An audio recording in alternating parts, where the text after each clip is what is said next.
Hello guys, and kumusta po sa inyong lahat? So for today's video ay magluto naman tayo ng kinamatisang baboy at lalagyan natin guys ng patatas at yung ating bok choy. O pwede naman po kayong gumamit ng pechay kung wala po kayong bok choy. Ayan, pwede rin po kayong gumamit ng repolyo kung wala rin po kayong pechay. So yan na nga po yung aming dinner tonight. Nako, request ng aking 3 sons kaya ito po yung ating lulutuin. So yan na nga yung ating prepare na ulam para ngayong gabi. So tara na guys at samahan niyo po ako magluto and enjoy watching na rin po.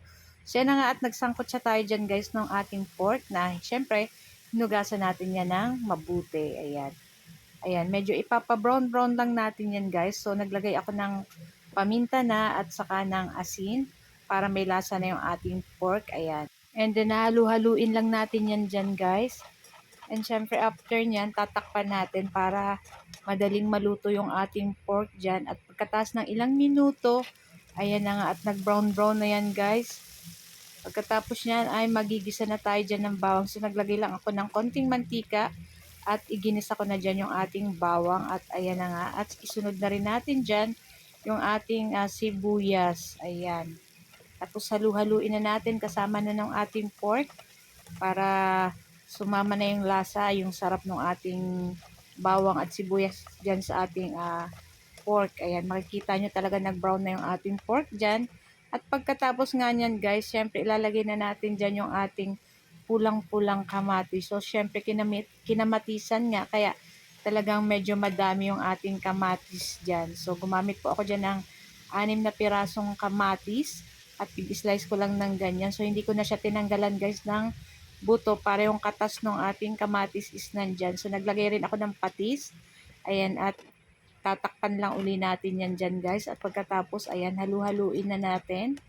At syempre maglalagay tayo dyan guys ng tubig para may sabaw yung ating kinamatisan na baboy. At naglagay pala ako dyan muna guys ng konting sugar, mga 1 teaspoon na sugar para pambalance sa ating lasa ng ating kinamatisan na baboy. Ayan. At hinalu-halo ko lang yan dyan guys.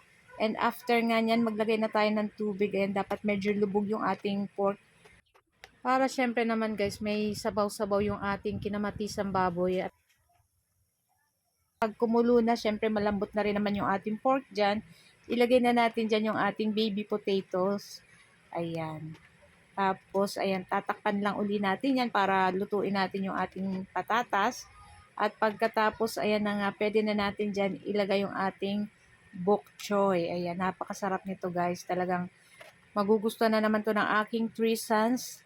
Siyempre, basta kahit na anong klaseng luto, basta may meat, gustong gusto nila yan. Lalo na yung ganitong kasarap na kinamatisang baboy na may patatas, may pechay na. Naglagay din pala ako dyan guys ng sili para pampabango at pampasarap pa din sa ating kinamatisang baboy. At ayan na nga, at luto na rin to guys at malambot na yung ating patatas.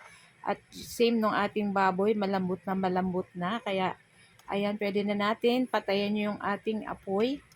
At syempre, ayan, ready na kami ng aming dinner. Ayan, at nakaluto na rin naman kami ng aming kanin. So, ayan na nga at sobrang sarap nito guys. Kaya try nyo din po itong lutuin at tsak magugustuhan ninyo ito kahit ng mga anak nyo po.